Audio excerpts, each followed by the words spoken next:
සුබ දවසක් හැමෝටම. අද අපි කතා කරන්න යන්නේ විශ්වයේ තියෙන හරිම අමුතු අద్භූත දෙයක් ගැන.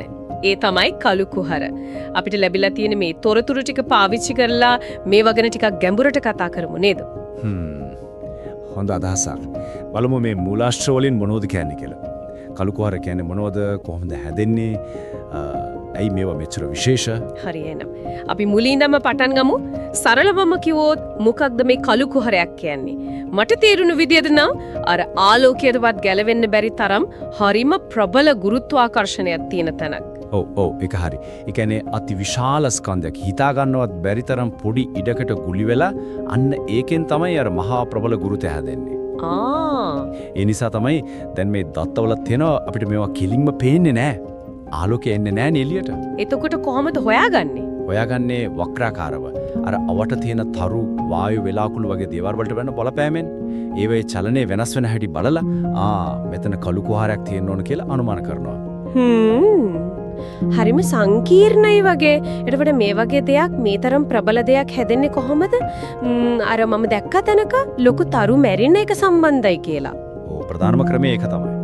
අපේ ඉර වගේ නේ ඊට වඩා ගොඩක් විශාල තරු තියෙනවානේ.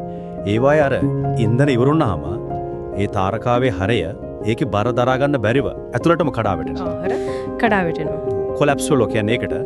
අන්න එතකොට තමයි තාරකාස්කන්ධ කළු කුහර හැදෙන්නේ.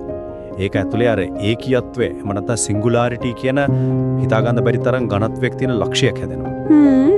බොහෝ වෙලාවට මේකත් එක්කම අර සුපර්නෝවා කියන ලොකු පිපිරීමකුත් වෙනවා. තාරකාවේ පිටත තට්ටුව එම විසි වෙලා යනවා. ඒ කියන්නේ හැම කළු කුහරයක්ම එක වගේ නෙවෙයි එහෙනම්. හැදෙන විදිහ අනුව වෙනස්. මේ තොරතුරු වලත් මම දැක්ක විවිධ වර්ග ගන්න කියලා තියෙනවා. හරියටම හරි. ප්‍රධාන වශයෙන් වර්ග 3ක් ගැන කතා වෙනවා මේ මූලාශ්‍රවවල. එකක් තමයි ප්‍රාථමික කළු කුහර. ඒවා විශ්වයේ හැදිච්ච මුල්ම කාලේදී හැදුනා කියලා හිතන්නේ. සමහර විට පරමාණුවක් තරම් පොඩි ඒවා වෙන්නත් පුරුවන්. පරමාණුවක් තරම්. ඔව්. අනිත් එක තමයි අර අපි කලින් කතා කරපු තාරකා ස්කන්ධ කළු කුහර තරු කඩා වැටිලා හැදෙන ඒවා. තුන්වෙනි වර්ගය බලවත්ම වර්ගය තමයි අති විශාල කළු කුහර super massive black holes. ඒවායේ ස්කන්ධය අපේ ඉර වගේ මිලියන බිලියන ගණක් වැඩි. ගොඩක් මන්දාකිනි වෙල මැද මධ්‍යමිම වගේ මේවා තියෙනවා. අපේ ක්ෂීරපතියෙත් තියෙනවා කිව්වා නේද? සැජිටේගස් A කියන්නේ ඒකට. ඒකත් අති විශාල කළු කුහරයක්. මේ වර්ග වලින්ම පේනව නේද කළු කුහර කියන්නේ විශ්වයේ නිකම්ම තියෙන දෙයක් නෙනේ. ඒකේ පරිණාමයේ කොටසක්. හරිම රසවත්. දැන් අපි කතා කරමු අර විශේෂ ගුණාංග ගැන. මට හරිම කුතුහලයක් තියෙන්නේ අර සිද්ධික්ෂිතිජය ඉවෙන්ට් හොරයිසන් කියන එක ගැන. ඒක මොකක්ද ඇත්තටම? සිද්ධික්ෂිතිජය කියන්නේ සරලවම කිව්වොත් කළු කුහරේ සීමාව. එතනින් එහාට ගියොත් ආයේ බේරිල්ලක් නැහැ වගේ. බේරිල්ලක් නෑ. ඊ කියන්නේ ඒ සීමාව ඇතුළට මොනවා හරි ගියොත් ඒකට ආපහු එළියට එන්න නම් ආලෝකයේ වේගයටත් වඩා වැඩි වේගයකින් යන්න ඕනේ. ඉතින් ආලෝකයටවත් දැනෙන්නේ හැම යන්න. ඒ නිසා තමයි එතනින් එහාට කිසිම දෙයක් අපිට පේන්නේ නැත්තේ. හරිම අමුතුයි. තව දෙයක් තමයි මේ අධික ගුරුත්වය නිසා අර අවකාශයයි කාලයයි දෙකම අවකාශ කාලය කියන එක ඇදෙනවා, විකෘති වෙනවා. ඒ කියන්නේ කළු කුහරයකට ලං වෙන කෙනෙක්ට එහෙම නැත්නම් වස්තුවකට කාලයේ ගෙවෙන වේගය අඩු වෙනවා. පිටියඩම් බලන කෙනෙක්ට සාපේක්ෂව. කාලයත් වෙනස් වෙනවද? කාලයත් ගුරුත්වයට අනුව වෙනස් වෙනවා. ඒ කියන්නේ මේ කළු කුහර නිකම්ම අභ්‍යවකාශයේ තියෙන හිස් තැන් නෙවෙයි. ඒවා ක්‍රියාකාරී. ඒවා ලොකු වෙනවා කියලාත් මේ තුරුතුරු වල තිබුණා නේද? ඒවා නිකන් ඉන්නේ නෑ. අවට තියෙන දේවල් වායු දුවිලි සමහර වෙලාවට සම්පූර්ණ තරු පවා ගිල ගන්නවා. වෙන කළු කුහරයක එකතු වෙන්නත් පුරුවන්. අන්න එහෙම තමයි ස්කන්ධය වැඩි කරගන්නේ. ඒ කියන්නේ වර්ධනය වෙන්නේ. හැබැයි අර ස්ටීවන් හොකින්ස් හොයාගත්ත දෙයක් තියෙනවා. මේ මූලාශ්‍රවලත් ඒ ගැන කියවෙනවා. ක්වොන්ටම් බලපෑම් නිසා හරිම පොඩි ප්‍රමාණයකින් විකිරණයක් කළු කුහර වලින් පිට වෙන්න පුළුවන්ලු. හොකින් කිරණ කියලා කියන්නේ.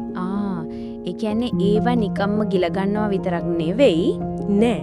හරිම හෙමින් අවුරුදු ට්‍රිලියන් ගාණක් ගියාම ඒ විකිරණය නිසා කළු කුහරයක් සම්පූර්ණයෙන්ම වාෂ්ප වෙලා යන්නත් පුරුවන්ලු. ට්‍රිලියන ගාණක්. ඒ කියන්නේ ඒක හරිම හෙමින් වෙන දෙයක්. ඊටාත්ම දිගු කාලයක්. ඉතින් මේ අපි කතා කරපු හැම දෙයකින්ම පැහැදිලි කළු කුහර කියන්නේ විශ්වයේ තියෙන මාරම බලගතු එවැගේම හරිම අద్భుත දෙයක්. අපේ දැනුමේ සීමාවන් පවා අභියෝගයට ලක් කරනවා වගේ නේද? තව කොච්චර දේවල් තියනවද හොයාගන්න බැරි වුණා.